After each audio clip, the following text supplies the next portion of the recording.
Welcome to Chillin' with Ice with me, Lori Fetrick, or most of you know me as Ice from the American Gladiators. Thank you for joining me on this podcast where we're going to dive in and go behind the scenes on the #1 hit iconic show of the 90s. It's time to get up close and personal on what drove us to be gladiators, what challenges we faced, and how we overcame to reach all of our goals. I know in this first season, inquiring minds want to know, was there drama, fights, hookups? Are we all still friends? What did we do in our personal lives, and how are we staying in such good shape years later? Well, stay right here and let's get into Chillin' with Ice. Before we dive into our incredible episode today, I want to let you know that this is a self-funded podcast and I would love your support. For the cost of a cup of coffee a month, you can donate to my Patreon page, and that would make all the difference in the world. For the small donation, you will get back so much in rewards. Like you can watch all of my podcasts on video. I will have exclusive content like behind the scenes footage, a private Facebook group where you can interact with me directly and other VIP fans, a monthly Q&A, direct shout outs and follows from me to you on your social media, and so much more. Find me on Patreon at Chillin' with Ice or click the link in the show notes now. Okay, let's dive in. We are chilling with Ice. Hey, Jeff, how are you doing today? I'm doing great. What's up, Lori? Oh, it was Where have you awesome. been? I've been in Canada for about a week, but Nice. came back. It was amazing. Yeah. Montreal was so much fun. Yeah. Did you go see any hockey or anything? Oh, it's not hockey season yet. Come No, on. it's not. No, it's not. Not I know, till they're all next about month. hockey. Not till next month. So I've got a very special guest today. Yeah? Well, actually, I had a very special guest today. And interesting enough, he couldn't make it right now. Yeah, that's too bad. Yeah. So I've got the next best thing. What you got?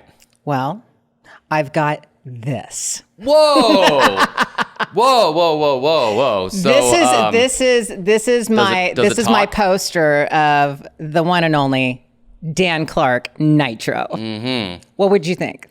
I mean, would you put that in your room? I mean, probably more like my sister's room than anything. But I That's think hot and sexy. my He sister is had that sexy in exact that. same poster in her room. Look how tiny those little hips are in his chest and his I wonder if arms. he still looks the same. I don't know. I feel like he does. I know. Okay, so we could start the podcast. I could ask him a few questions, and I know there you go. exactly how he's going to answer Yeah. because of the fact that we've done so many interviews together, podcasts together. Yeah. So I would probably say, let's say, what is your favorite moment during Gladiator when you were Nitro, Mr. Dan Clark? And I'm going to say that he would go, well, Ice. There was a time and a moment when I was on tour, and then somebody came up to me, and no, I can't answer for him. I can't answer for liked him. the pants, and my hair was really great. Nice. His hair was awesome. Yeah, nice and straight, and I never ate anything in my life. Whatever. Nothing Shut at up, all. Jeff. Yeah. Shut up, Jeff. Wait a minute. I think I ate hear a lot somebody of- at the a door. lot of kale. Hold on. I think somebody's coming at the door, I think. Whoa, who is it? No way. Who is this? Oh, there he is. No. There he is. Dude. Where did you get this? Okay, well, I have to admit, it's been hanging in my bedroom on my wall ever since is classic. Gladiator days. That's so cool. Seriously, This was in my bedroom. I've had this in my room. This is fantastic. I totally love this. I'm going to put it right back here. This will be like the alter ego. This would be like the devil on my shoulder. That is such a cool poster. I love that poster. Yeah, he's going to be like the little devil on my shoulder. God, that's hard to believe that. How many years ago was that? me. Well, Ice, how many years have you been? I won't even say what you've been doing to that. I don't want to say. So if I remember correctly, that particular picture is I think it's from an episode of Saved by the Bell with Mario Lopez, Mark Gosselaar, where I was like one of the girls, maybe Tiffany Amber Thiessen's dream guy, and she had a poster of me, and then she actually got to meet me or something. That is cool. I'm just so amazed how that you actually have that. Well, I have a secret, obsession, kind of love, kind of fantasy for you, I have to admit. I'm blushing right now. You should be blushing right now. No, I'm blushing. Well, hey, look, I'm so happy to be here. You know what? And you look so great. So do you. No, I'm being serious. You look fantastic. You're lean. Your skin looks great. Thank you. Your hair, your muscularity. You look. Now you got me blushing. No, you look fantastic. Thank you. I know you have listeners who watch YouTube, and I know you also have listeners who are just listeners. And if you're just listeners, go to YouTube and check out Lori Ice Fetrick. She looks fantastic. She is definitely a pillar on strength training, diet, because I know it takes all of those things. And the one thing when I first met you, was that smile of yours. No, I love that smile of yours. I can't even tell you, how many dreams have probably been dashed when they see that smile of yours, and people thinking they could actually, because you smile at them like that, they think maybe, they can get a little something more. But then you shut that down. But that smile. You're the same way, Dan. You have a beautiful smile, your charisma, everything you are. Yes, let's go on to Dan. Let's just do the egos here for a minute. We have been through, if you think about it, so much history together. We have done the show. We have traveled internationally. We have went on a 126 city tour. We've done autograph signings all over the United States. We have some serious history and stories. Everything together but one another. Exactly. You're right.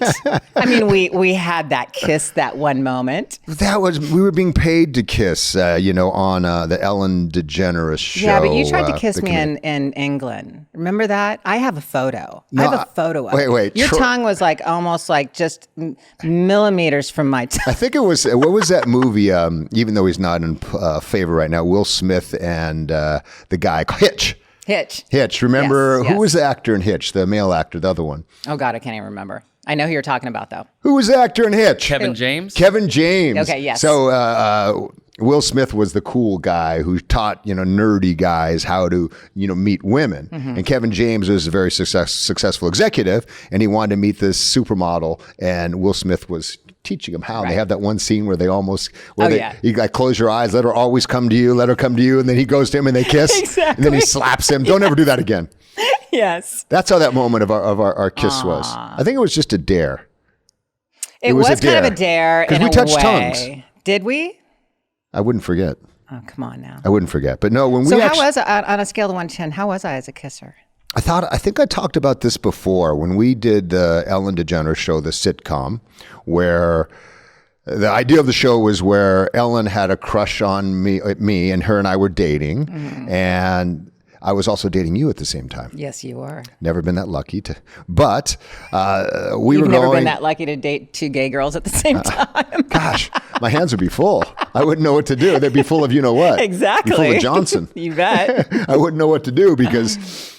anyway, so Ellen was infatuated with me. We were dating, but I was really secretly dating you. Ellen finds out. I break up with Ellen. She comes on the show to battle you for me. And then when she comes backstage, you and I are commingling backstage at the Gladiator show because she's now a contestant. You and I are commingling, and we are making out when she walks in. All right, that was in the script. Did you touch my tongue? Did we really make out? I think we did a little bit, didn't we? I think I have the clip up somewhere. Maybe if not, we'll put it up on Instagram. Yeah, we'll put it up on Instagram. We went in for. Yeah. We went in for it, didn't we? Well, it was interesting because I remember at that moment, just being the shy young guy I was in Hollywood. Shy, young. And, okay, wait, you were young. You weren't shy. Inexperienced. Wait, hold on. There is no inexperience there either. And I saw it in the script. Yeah. I remember like it was yesterday. I was reading the words. Nitro and Ice are backstage. They are having an intimate moment and they kiss. And that night I didn't sleep. Shut up. I was like, oh my God, what do we do? Do we kiss the lips? Do we make out? What do we do? We just let it naturally flow. Yeah. And in that moment, I was just, my heart was beating kind of hard, because we didn't rehearse it. And, you're sitting across from me and it just said on the white page, those words just blinking at me, they kiss. And I remember that moment. You're so fucking dramatic. It's funny. I walk in and you lean toward me and I leaned and I met you halfway and then our lips touched and he's such a storyteller. Your mouth was open and accepting. Oh my God. What are we writing a porn scene here? Your mouth was opening and accepting, and our lips touched, and I felt the warmth of your Did you feel a tingle between your legs? I haven't felt one of those in years. Remind me. So I felt your lips and mouth, and I remember it was... Can we get on with the podcast, for fuck's sake? Come on. It was quite a kiss. Oh, okay. I mean, this isn't the podcast? Exactly. This isn't the We're not fantasy. chilling with ice? This isn't the fantasy podcast. Okay. Although, I will lose the voice. I bet you we could actually do a fantasy podcast between you and I. Yeah, we can talk like eroticas. Yeah, does this voice work? It does work. And you know, speaking of that voice, into my spandex. Speaking of that voice, they were tighter than normal. Shut the fuck up. There was already. oil. Oh my God, stop. We're on tour. And we always joked about, you're the king. No, you're the king. You're the king. Tell me how much fun we actually did without complaining about some of the things on the tour. How much fun we actually had on that tour. This episode's actually sponsored by icet-shirts.com. And you can get your OG Gladiator hat. You can get your OG t-shirt. You can get Chillin' with Ice hats, Chillin' with Ice t-shirts. I have all kinds of fun stuff on it. So go to icet-shirts.com today. Well, first of all, I'm not a complainer. I know you're not. I'm not the guy who complains about, Gladiators was so hard. Yeah, we had bumps, bruises, and broken bones. And, sometimes we even spilled blood. But, for me, it was always a glorious experience. So I wanted to say that first. The tour. So you take 2,000 pounds of, muscle and femininity and testosterone, and you put it on a bus. You tell these people they're going across America. My favorite line was I always said this to people. We had sex, we had drugs, we had groupies, we had rock and roll, but we could kick the shit out of you. Absolutely. And that's literally what we did. We went across America and we kicked the shit out of people.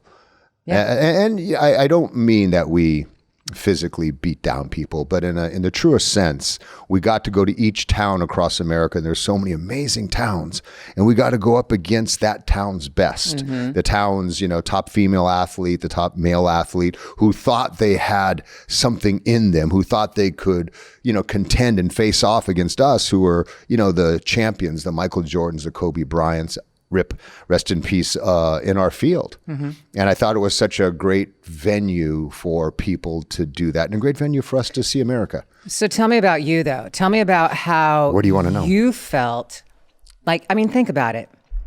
We actually performed in front of anywhere from 20 all the way up to 90,000 people every night. Just screaming our names. And I wasn't there when they had the 90,000 Wait. No, I'm sorry. Not 90. What does Madison hold? I think it was 18,000 to 20,000. Okay, 18 to 20,000 people a night. Okay. So some of the biggest stars out there actually don't even get to perform in front of those types of audiences, to where it's like you run out, you feel that energy, you hear the music. It is like a little high. It is kind of that rush that we do every night, night after night. Yeah, we took nights off, but we did that for 126 cities. That had to, I see the smile on your face and the memories of that. And then the people we met, obviously, the girls, the guys, things like that. That had to be something for you. You had to feel the same exact thing we all were feeling. Well, I came from a football background. And, I was used to the roar of the crowd. When San Jose State, where I went to, my alma mater, played Stanford, we had 74,000 people. Oh, there you go. Okay. So I'd played in front of, larger crowds, a little professional football as well. But it was something otherworldly and spectacular to be at Madison Square Garden. Mm-hmm. Because that is the premier venue. Well, not only that, football. They're cheering for the team. They were cheering for you individually when we were at Madison Square Gardens, when you ran out on the floor. Well, in football, while I was an outside linebacker, when I went and sacked the quarterback, mm-hmm. the crowd would cheer, and I felt that cheer was for me. Mm-hmm. So there was, it was similar, but Madison Square Garden is the most famous arena in America. Mm-hmm. And, as a kid, I never thought I'd be in, Madison Square Garden. Right. But walking out and, hearing the roar of the crowd and then hearing Mike Adamley's voice, the eternal, wonderful voice of Mike Adamley over the loudspeaker, these are your American Gladiators. It was something that was special, but in a weird way, Lori, it wasn't something that felt unexpected. Mm-hmm. I don't know why, but I've always had a tremendous amount of self-belief. Mm-hmm. I had a belief that if I worked hard, if I really focused on something, that I could achieve it. And it wasn't always that way, right? Because as a little kid, I was lost. I had an older brother who died in my arms when I was 10. He was 12, and I was always comfortable in his shadow. Because, he was the bigger one. He was the stronger one. He was the handsome one. He was the athletic one. Mm-hmm. I was the pudgy little brother. And, I was just comfortable. That's my big bro. And I didn't say much. And when he died, I was really lost. Mm-hmm. And for me, it was at that age, 12 years old, I was very reactive. Mm-hmm. I just, kind of swallowed my grief, and I got bigger and bigger the more I swallowed my grief, and I didn't know how to process it. At that time in my life, I had never had any success, and I didn't think, of anything. I was just trying to survive and trying to figure out, as this little 12-year-old young man, what am I going to do with my life? And I fell into sports.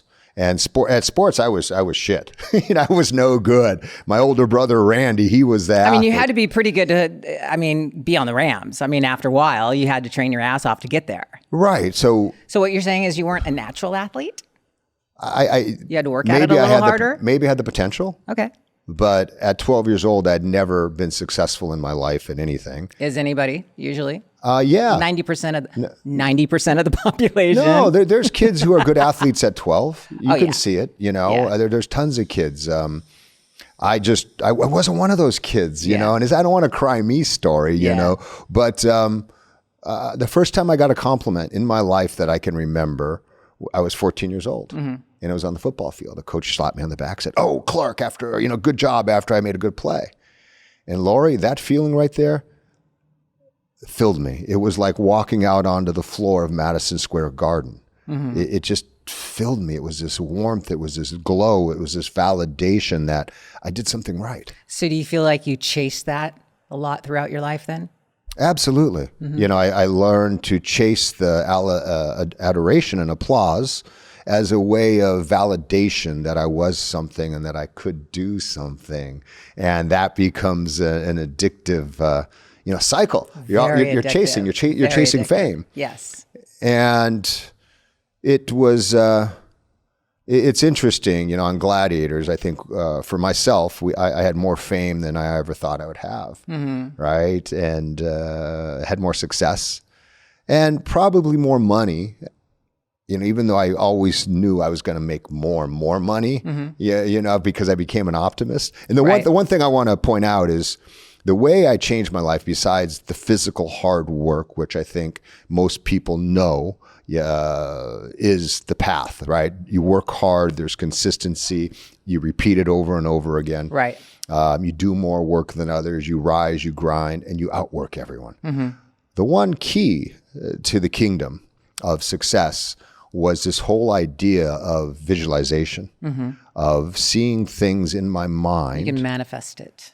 And manifesting them. Yes. That was, Lori, that was the thing, that was the key that opened the kingdom to success. I met a hypnotherapist when I was 14 years old. I was going to say, a lot of people don't know that, or they try to and they can't achieve that. They just don't know how to manifest things in their mind. Well, I think you visualize things in your mind and you make them sensorially aware. And I know it sounds too easy to be true, but I use affirmations all the time in my life, every day. I am healthy. I am successful. Abundance flows to me.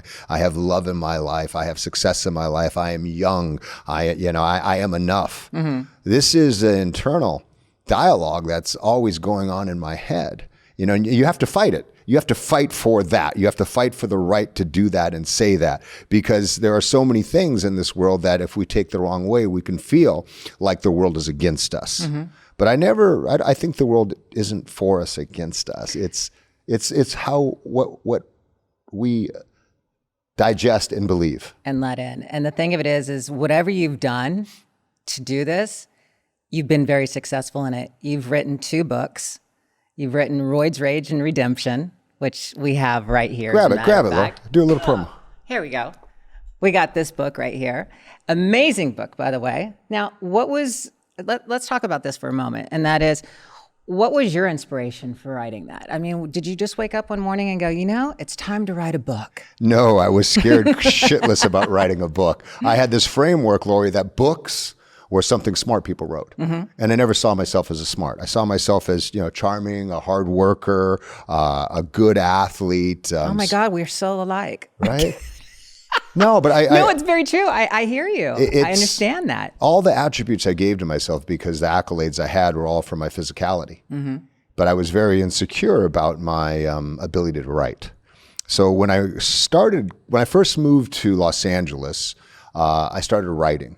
And it was a journey, Laurie, because I didn't know how to type. Because I grew up in a different generation where I said, when I was in high school, they said, hey, take typing. I said, no, I'm going to have a secretary.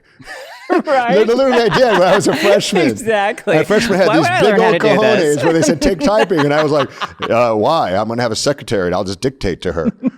Literally. Literally all through high school. That's what I thought. I would never take typing. College, same thing. Yeah. And then I was 23 years old, living in Hollywood, chasing a dream. And I felt like I had these stories that I wanted to tell. Mm-hmm. And these are a lot of things that I wanted to try to process through depicting other people's lives and stories that I wasn't willing yet to talk about myself. Mm-hmm. So I could tell stories about other people. Right. And, but the only problem was when I wanted to start writing, I didn't know how to type. Uh-oh. So step one, right, in my long process of writing this, any book, was to learn to type. Yeah. So I got this, there's an old program, I don't know if you remember, it's called Mavis Beacon Teaches Typing. Oh my goodness. So I was like, Mavis, I would sit there in front of my little Mac 140B computer and trying to type. I hated it, so I think it was Pac-Man Teaches Typing. Oh my God. And I was like, oh, Pac-Man. So I taught myself to type, 50 words a minute. That was the first step. Then at first I started writing screenplays and movies, so I went and took a bunch of seminars. I'm so curious, and I'm a great student if I'm interested. Mm-hmm. Right? A lot of times people say, oh my God, I wasn't good in school, or I have a kid who's not good in school. No. You just haven't found what they're interested in. Absolutely. I agree with that 100%. Yeah, so I started writing and making tons of mistakes, wrote a bunch of screenplays, sold about 4 or 5, wrote and directed a movie. And then we had Gladiators. And after Gladiators, I just felt like I wanted to tell, my story. Yeah. Not so much the story of the American Gladiators, because I think we did your story, absolutely. Yeah, we did a great job of that on Muscles of Mayhem, the docuseries. Yes, exactly. We got to each tell a little bit of our story. You got to learn about the chronology. You almost got it. Yeah, what is it? Chronologically. You want to learn about the history. There you go. Change the damn word. The history and how the shit was made. We learned about how this shit was made.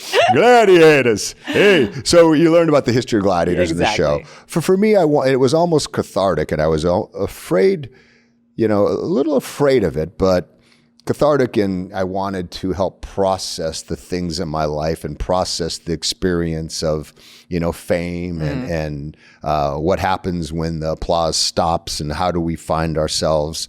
And, it's interesting. I wrote this book, Gladiator, and we had a big agency take it out. Mm-hmm. This was 2008, and nobody bought it.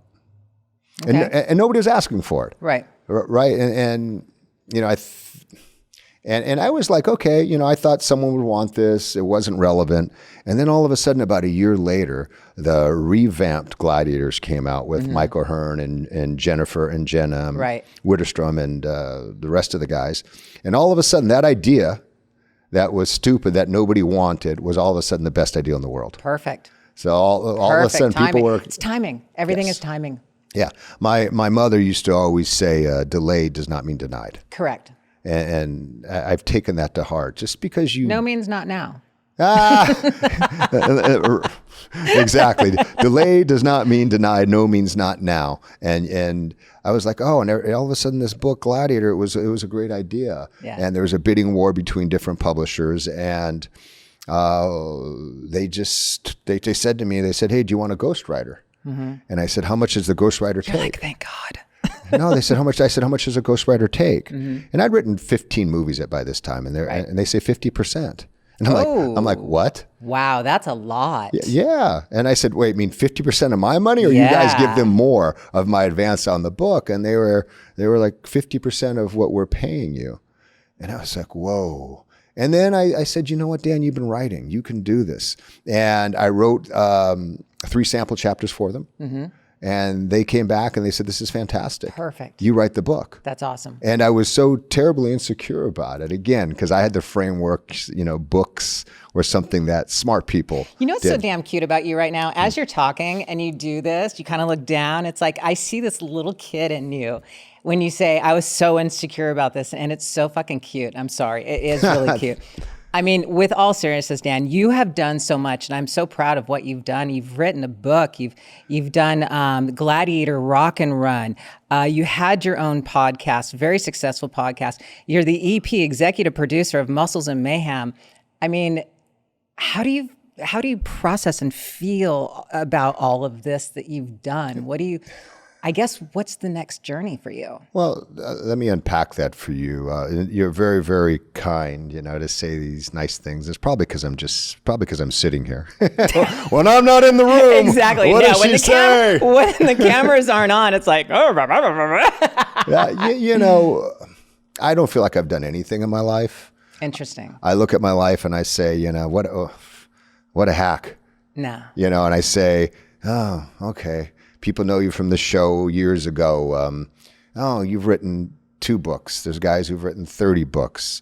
You sold Muscles and Mayhem to Netflix, came up with an idea, helped co-produce it. I feel like, people do 20 or 30 shows, It doesn't feel like much to me. So it's it just doesn't. And it's interesting. I was talking to one of my friend's daughters, and she wanted to interview me for something, a few years back. Mm-hmm. And I just said, "Why do you want to interview me?" And she's just like, "Oh, I'm doing this thing for my school." And she says, "You're one of the most accomplished people I know." And I'm like, "Really?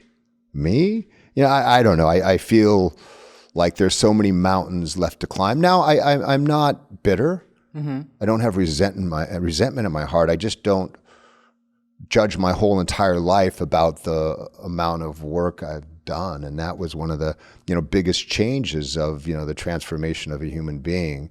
We're only being valued by the work that you put into the world. Mm-hmm. I'm a father, I'm a brother, I'm a stepfather, I'm a great partner, I'm an excellent friend, I'm a kind, good-hearted person.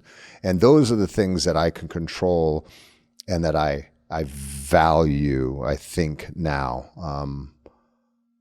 Does that make sense? No, it makes complete sense. I understand exactly where you're coming from. And I don't know if I'm just waxing poetically or but at what. The same time, success is whatever you believe success is in your heart, obviously.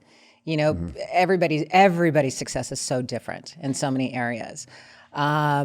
Yes, a lot of people look at you as you are very successful. You've done very well. Now, how is that measured by you? That's only you. You can only do that. Yeah. But when people are on the outside looking in, Mr. Nitro, okay, you have accomplished a lot. Yeah. Isn't that funny though? I see, people say like, who's your heroes?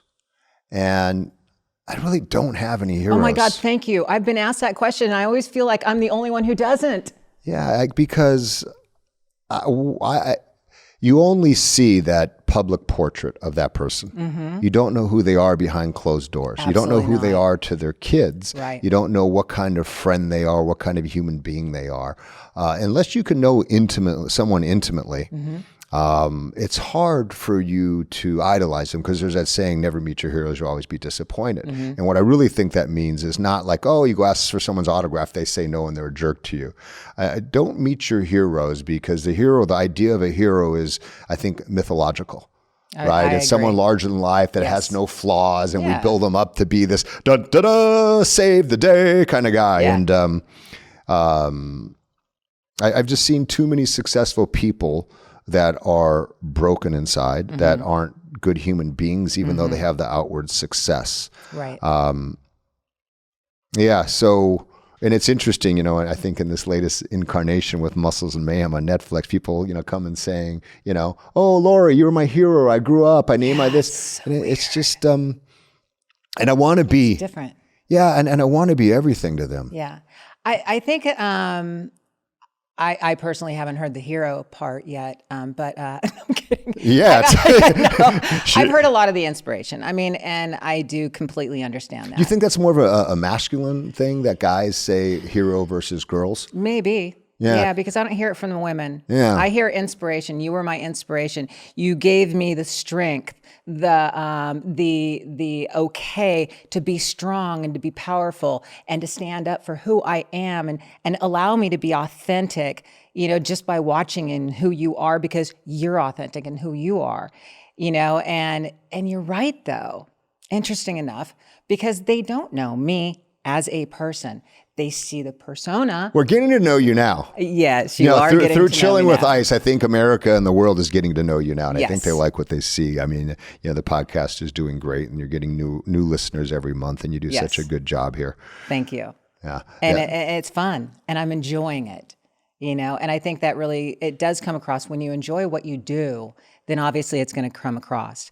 And interesting enough, out of everything that you and I have done together, we have never ever sat like this and talked alone. Think about it. Well, we're really not alone. There's a dude over there watching us.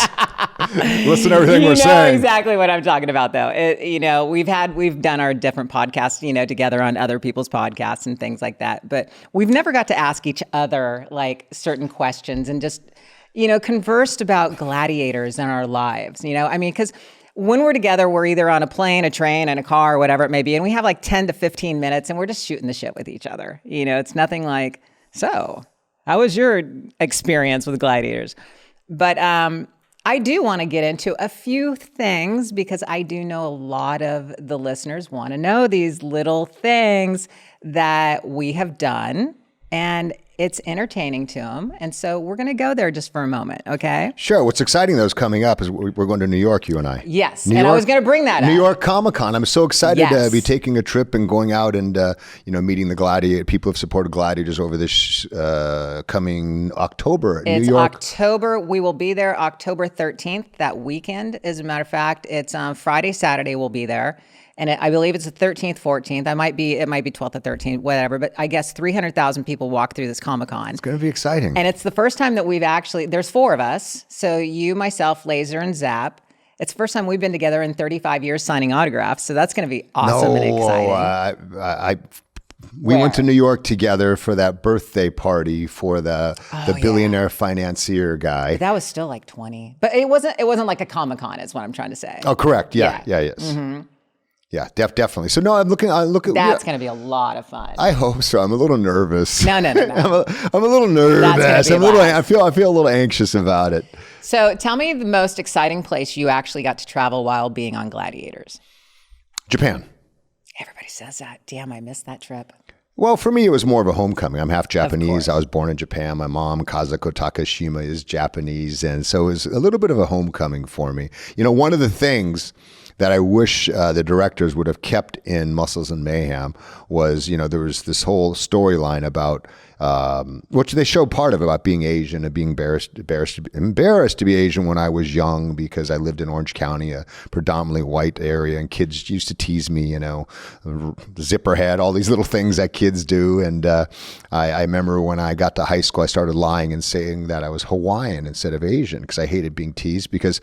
Was Hawaiian more accepted? Oh, the Hawaiian surfer dude was definitely accepted in Orange County, you know. Yeah, dude, are you Hawaiian? I grew my hair out, you know, and you were so, bro. Yeah, you're so cool. And I, you know, got a surfboard and, you know, went surfing. Even when I first moved to Hollywood, I told people I was American Indian. I am like 132nd on my father's side. Okay. But I actually did roles as an American Indian. That's so cute. It wasn't, it took me a long time to accept my being part Japanese. I made my mid-20s. And it always really hurt my mother that I was a little embarrassed of my culture. But you have to understand my father. My father was a Marine. That's how we met my mother in Japan on a base. We come back here when I'm 2 years old to America, and my mom wanted to teach us Japanese because she barely spoke English. And he was like, "We don't speak that shit in my house. Oh, damn. We're Americans. Dad? We speak American."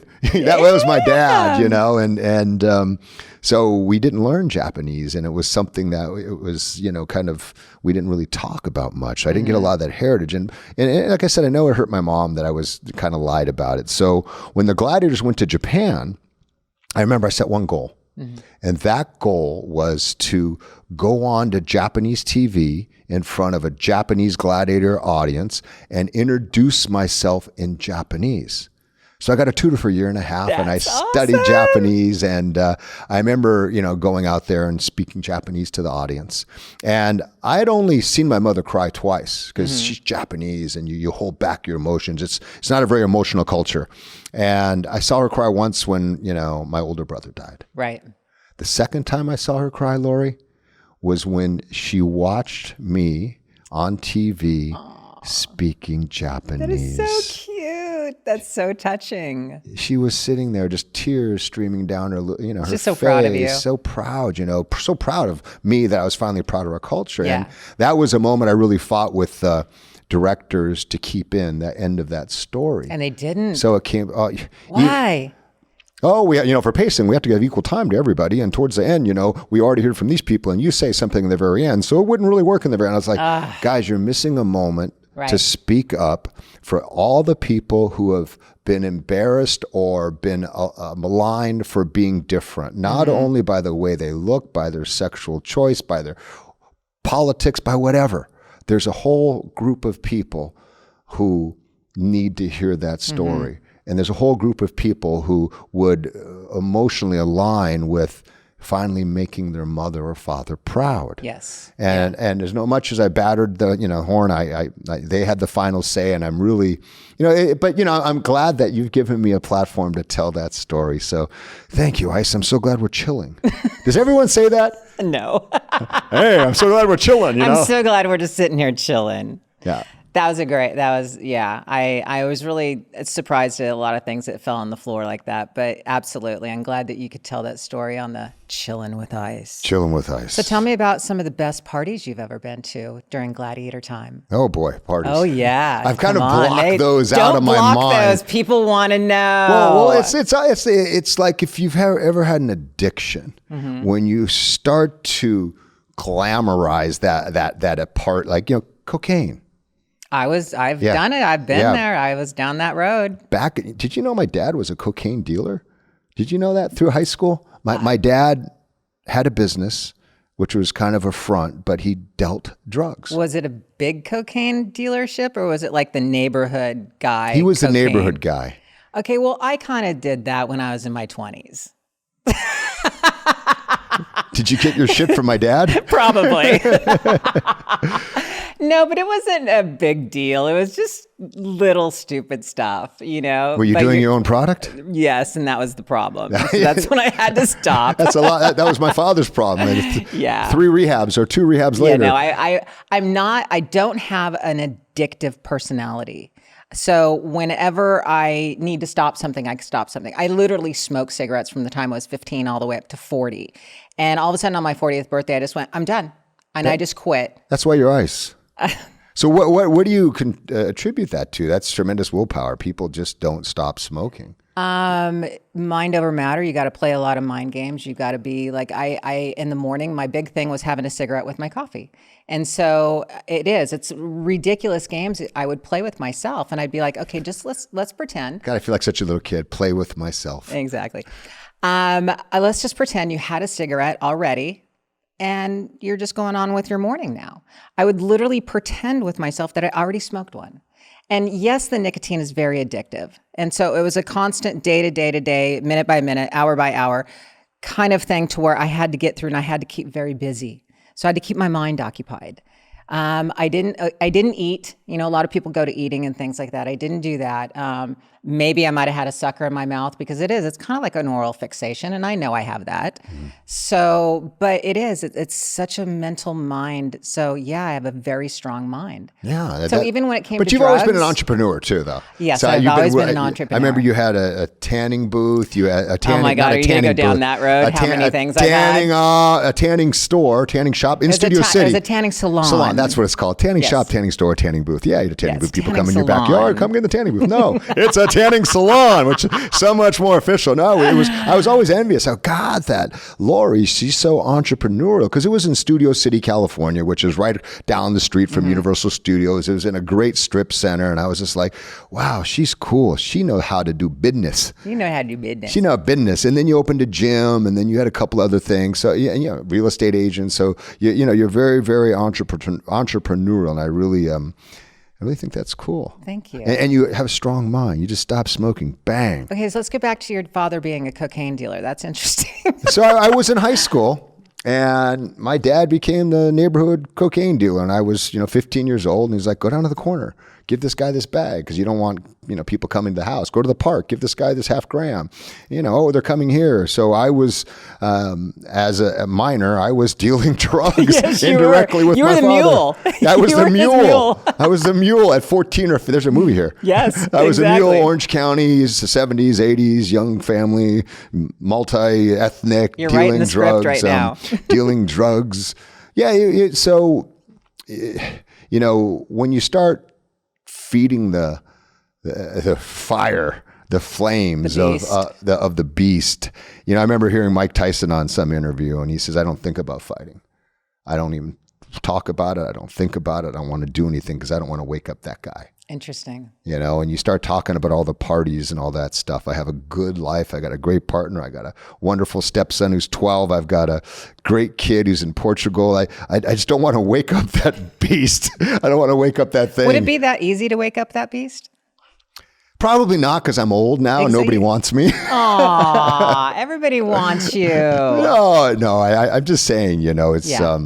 I live in suburbia now, which was purposeful, which was intentional. I lived in the Hollywood Hills for a long time. I was just in that thing, right. And I had to change my environment. Yes. So my strength isn't so much in willpower like yours is. My strength is like, look, if I know I want to go on a diet and I want to eat more healthier for my body, I'm not the kind of guy who can have a pack of cookies on the counter. Right. I'm the guy who has to throw them away. Okay, I have to do that too, though. Okay, I have willpower in certain areas, but I do. I have to or I have to have them hidden from me. Yeah, I'm the same way. Don't let me see these. I'll beat you. So like your son, like April's son will have, they'll go shopping when he's here for the summertime, and they'll buy all this shit and it's all in the cupboards. And I'm like, really? I'm like, and then all of a sudden I realize they start hiding it, and I start laughing about it because I'll find it, like 6 months down the road, and they'll be like, oh, we forgot we put them there. No, that's, I'm the same way. I throw it away. Yeah. My willpower and my wisdom and my strength is not to have those things in my eyesight. Well, they've done research and studies where we only have a certain amount of willpower. And then that every decision that we have to make, every time we have to say no, our willpower, like the phone battery, it diminishes. So towards the end of the day, when your willpower is diminished, like your phone battery is, that's when you make the bad choices. And especially, if it's within hand's reach. Yes. So my wisdom is not to put myself into those situations. Gotcha. So I'm like an alcoholic. If you're an alcoholic, which I'm not, you don't go into a bar. Right. Right. So when you start to try to wake up that beast and talk about these things, I'm a little afraid. All right, we're gonna pass up, but we're gonna pass. Just ask me again. Here we go. Just ask you again. Ask me again. So Dan, what was the best party you ever went to? Okay, I'll tell you one. There was a guy named Marvin Davis. Okay. So Marvin Davis was this oil tycoon from Texas. And like a lot of tycoons, this is back in the 70s or 80s, 90s, what they want to do, this is before big tech. they wanted to own a piece of Hollywood. So they would buy studios, they would invest in studios. So he bought 20th Century Fox, oil tycoon Marvin Davis, a lovely man, lovely wife who's still around, lovely daughter. They started this whole juvenile diabetes thing. But anyway, I do progress. So he used to have these parties at his house, and he was well known for bringing celebrities in. I had a friend of a friend who asked me to come. I went to a couple of them. I went to the biggest party. A lot of these names you have to be a little older to recognize. But the talent at a house party was Tony Bennett. Okay. You know Tony Bennett. He just passed away. Yes, I'm that old. I'm on the dance floor. There was a guy named Lee Iacocca dancing next to me. He was the guy who ran, I think, GM or Chrysler. Don Rickles, a famous old comedian, was like doing stand up. Our friend, the football player from Oakland Raiders, Bob Golick. He's was at every party. Yeah, there were tons of guys, but most impressive that night there were 3 presidents. Oh. It was Ford. Someone introduced me to Ford. Standing next to him was President Carter, which was both like, wow. And the last president I met who was at this party was as I was leaving. And I was about to walk out, and I hear this voice call me. Said, hey, Dan, you got a minute? And I look over, and it's Merv Griffin. So cool. Yeah, I knew his son, Tony Griffin. We're good friends back in the day. Right. And he says, hey, there's somebody I want you to meet. And I turn around, I'm like, who? And he looks over and he goes, meet President Reagan. And he said, Mr. President, this is, the guy from the American Gladiators, Dan. And Ronald's like, hello, sir. You're really nice to meet you. I'm, Ronald Reagan. I shook Ronald Reagan's hand. And that was probably the most influential party it would be similar to having Zuckerberg, Obama and Trump, and for all the young ones out there listening. Yeah, it'd be like having them and Elon Musk all in the same room with Pitbull and Beyonce That's singing. A party. Yeah, it would be like that, and it was just you're just walking around meeting these people, and fame it gives you access. Yes. It gives you access. So that was probably, that's the one that just, I can't forget. Thank you for answering that question. Do you feel like you want to go do a line now? No. I haven't done that shit totally joking. No, I haven't done that shit for, at least a week. So I noticed, you didn't get the joke. Yeah, I got you. No, I haven't done that you. shit in years. I haven't done that. So between you and I think that we fared pretty damn well without having serious injuries on this show. Do you have anything that today, I know I do, that you got injured on the show that you just went, damn? I mean, what kind of injuries did you have? Because I don't believe that I never heard you say you had any. Yeah, I'm not a complainer. Okay, what happened? Did you have any? Look, let's take people back to the time. Okay. The time was, 1989, 1990. Right. We're both in our 20s. Yes, late 20s. Yeah, okay. Yeah. Early 20s? You want to go early? Not 1989. I'm 25 years old. Okay. When the show started. And for me, I just got done playing football 7, 8, 9 months ago. I was running out of money. I had moved up here to Hollywood to work on a show called First and 10 with Laser, because we played football together for the Rams briefly. And, at that time, if you would have said to me, here's $250. You see that guy over there? His name's Mike Tyson. Go fight him. I would have said, that guy? And I would have fought him for $250. Exactly. I would have done it. I was young. I was hungry. So Gladiators, it was a job. And so you say to me, 24 years old, hey, you're going to be on this TV show. You're going to go and get to kick people's asses, do athletic competitions, be seen in front of the world. Sign me up. And coming from a football background, it's just part of the game. Yeah. When you strap on your football helmet, you strap up those cleats, you walk out in the field. I never had a strap-on football helmet. But when you strap anything on, there's a possibility somebody could get hurt. I love you. And, you know, look, I herniated discs. I did other things, but it was just all part of the agreement. Now, do I wish they would have been in hindsight, you know, looking back with the eyes I have now through the lens of today, do I wish there's some more safety precautions? Yeah. Yeah. But there weren't. Yeah. There weren't. So what? So you do a lot of ice baths. Does that help you with the inflammation and any type of injuries, the herniated disc, the ice baths that you do today? And how often do you do them? So I have a wonderful, I have the cold plunge. It's a tub that sits in the side of my house, and it is literally the size of a bathtub. It has a little refrigerator that keeps the water cool. I keep it at 49 to 50 degrees, and I get in it.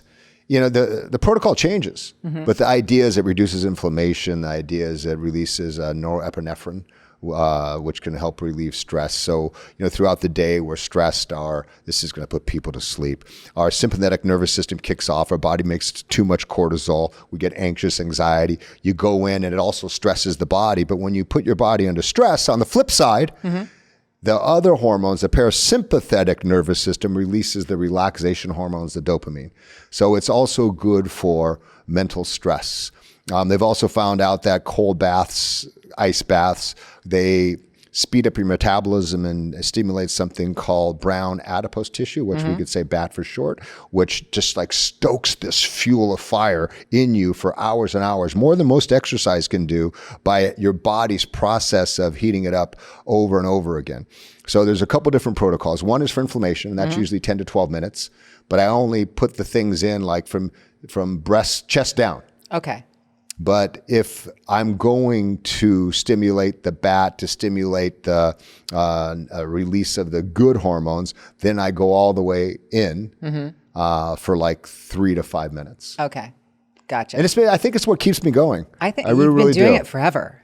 Yeah, again, the cold plunge. I thought it was the best product on the market. About 2 years I've had it. Okay. 'Cause I used to do the old thing where I'd get a big tub, and I'd go buy like 40 pounds of ice and put get ice in. in it and like, oh. Yeah, and I said, oh, wait, there's one that's affordable. And I Right. went and found it online, bought it, and it's been, you know, fantastic for recovery. There's a lot of science on it. If you look up Wim Hof, he's one of the pioneers, but you can also look up a lot of the different science on it. Right. And find. I still have to come over and do this. I have yet to do one. Yeah, it's funny. My Kim, my significant other, she just like, no, and I can show her all the benefits, but you know, Did she try it at least once? She's got, when her friends come over and they start drinking in the afternoon, like once or twice, like at the summer parties, it's 104 degrees out, then she'll go in. But just on her own, like the other day, she was talking about this, and this. I said, try the cold plunge. But she won't do it. But I love it. And I think it's here to stay as a anti-aging protocol. And there's so many of them. And by the way, thank you so much for turning me on to Stephanie. Stephanie is our anti-aging doctor. At Novus in Studio City. Absolutely love her. Give her a plug here. I have turned her on to so many people. It's insane, you know. But I know that we could sit here and talk for hours. I know. It's been that quick. Exactly. Wow. Right. I feel like there's a couple things about Gladiators maybe that people want to hear about that we haven't talked about. Go. No, I don't know. There's so much. Well, that's what I'm saying. It's like they want to know, like, you know, how was our international travel together? How'd we like that? I mean, really, was it the family on the tour bus that everybody sees? You know? Oh God, no. Come on. You know, that's, you know, what was so interesting about, you know, the Muscles and Mayhem was everyone's like, oh my God, you guys all got along so well. Right? It was like a big family, and that's how they portrayed it. And looking back, again, through the lens of today, you can say we were all part of something. We were. And we're all part of something special. Mm-hmm. And that stays with me. But during that time, I remember, you know, you got into beefs with a lot of your coworkers. Yeah. Well, we were with each other 24/7. You could not get into those beefs. I think on the tour, you get on each other's nerves. Well, but the two other girls like got out of control. Their egos. I don't remember which ones, but I remember that the girls' egos were like out of control. And I remember the guys were talking like, look at them. It's like you guys would get out of the bus and like, bellhop, take my bag. Oh, that's such bullshit. We were. Okay, that wasn't me, though. That I don't wasn't know me. who it was. We were like, oh my God, look at these girls. I don't know who that was. You're like, like, oh, I need service. I need service. How come my food is cold? What? This room? I cannot stay in this room. No. That was so You guys not became such, me. well, whoever it was. I remember, I don't remember exactly who, but the girls became such divas. And, my best bud and who I chummed a lot around with was Gemini, Mike Horton. Right. And he was, older than us. Yeah. He was kind of like the patron. Yeah. What's the word? Father figure. The father Let's just go there. Yeah. Well, I keep hearing I was on something. They're talking about the patriarchal society, and I was just like, what? My brain is like slow and old, and so he was like the father figure. That's a good word. Exactly. And he would, we just like kind of, mellow and I do remember that. But look. Late nights, drinking. I remember and there was a guy who came on the tour that wasn't a gladiator at the time. I think his name was Viper, Chuck. And we said, like, you know what? Our goal is to drink a bottle of tequila in every town. Oh my God. Like a bottle of Patron, right? And we tried to we lasted like 2 or 3 nights on that bottle of Patron. So it was. Did you not wake up with a hangover on that stuff? In those days. Now I sniff alcohol and I got a headache. That's terrible. Yeah, but I'm not a quitter. I'm going to keep drinking. There you go. Keep going. But okay, so another thing people want to know is, how was your transition going into a commentator? I'm still a man. I'm not transitioning. I'm very happy. Thank God. What was your transition like going into being a commentator for the show? I've had a lot of people ask me, like, ask him that. How did he like doing that and watching the other gladiators perform, and did he miss it? So there we go. I mean, they want to know these things. So for me, when we left over the salary merchandise dispute, I was steadfast that I wasn't coming back. Right. I'm not coming back. We all fought. We all stood for something. Yes. And if I come back now, what does that say? But I think every person has their limit. Ray Zapp went running back that next day. I think it was 5 minutes later, actually. What? We're fired. Hello? Can I come back, please? She came back. Exactly. Right? And I was like, damn, wait a minute. I didn't even, it's like, when did you make that phone call? Did you make the phone call before, after? She was there like that. Right. It was interesting. And Gemini Mike, being a little bit older, being the father figure, is like, I'm done. He was done. I'm not going to be treated. This is too much like football. I'm just done. And I'm going to go do other things. For me, I needed a reason.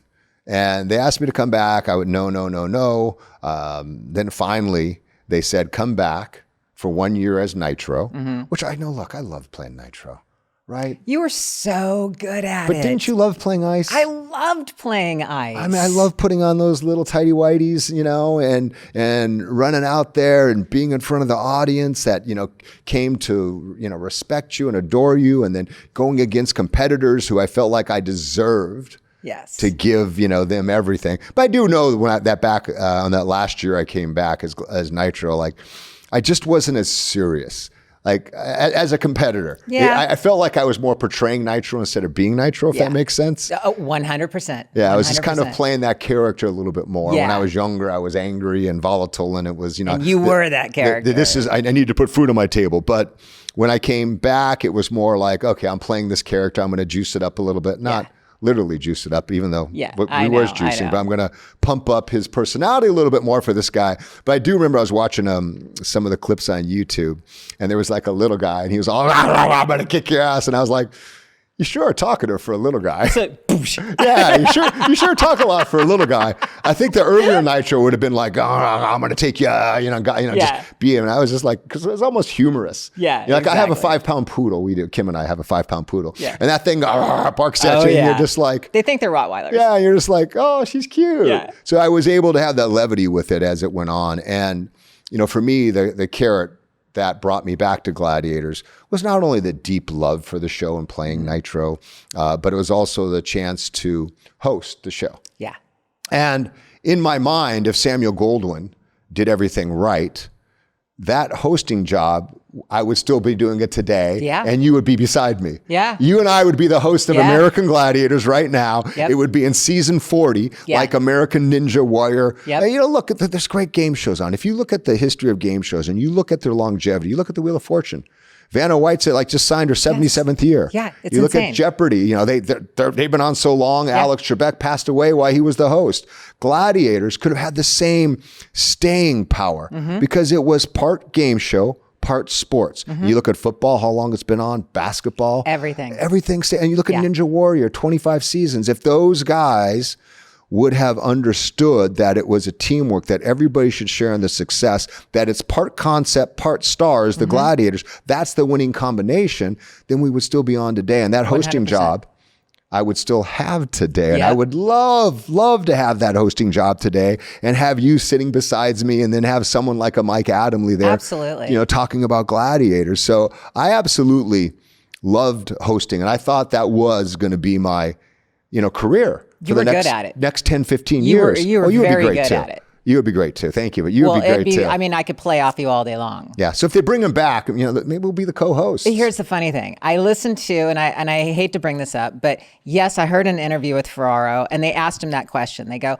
what's happening? Are you bringing it back? He goes, we're in concept. We're thinking about it. And the question was, would you use or bring back any of the original Gladiators? It was so fast. He went, no. And I was like, damn. But the good news is Johnny doesn't have complete control over that. Johnny doesn't have any say. Exactly. He doesn't have any say. He's positioned himself as, he was the person who created the games. He was the person advising on everything. Look, I got no beef with Johnny. You can go see the ESPN 30 for 30 American Gladiators. You come up with your own opinions. I've known him for, 30 years. I'm okay with the guy. Right. I'm okay with the guy. He is who he is. Yeah. And you accept someone for who they are. Yes. And I've always gotten along with him.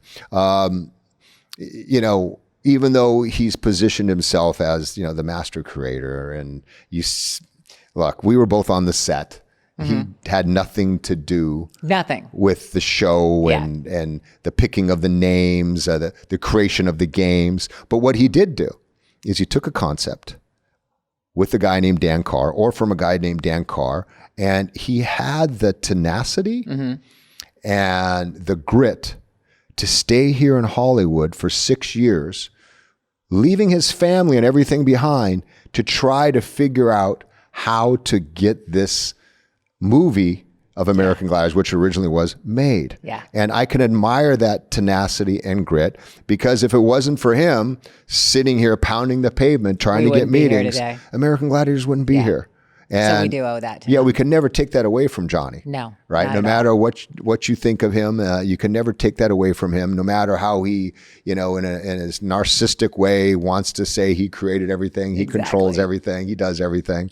No. But yeah, we like you said, Lori, very well, we would not be here if it wasn't for, exactly, for Johnny Ferraro. Okay. What else? That Nitro, that's it, Dan. And the hour's gone. You've got to pick up your kid. We still have to do rapid fire questions, which is only about 1-2 minutes. Jeff, I hear Jeff over there. He's like going 5 minutes, 10 minutes. I'm sure he has somebody after us. So come back again. Okay.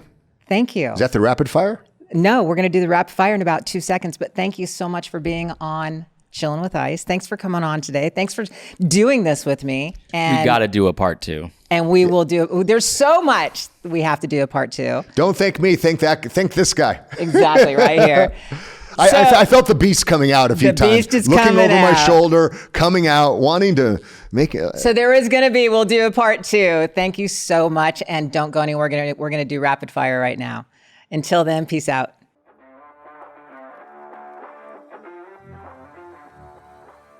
Thank you so much for listening to Chillin' with Ice.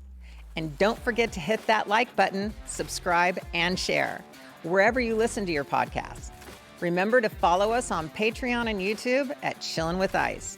And on Instagram and TikTok, you can follow me at lori.ice.fetrick. I look forward to chilling with you next time here on Chillin' with Ice.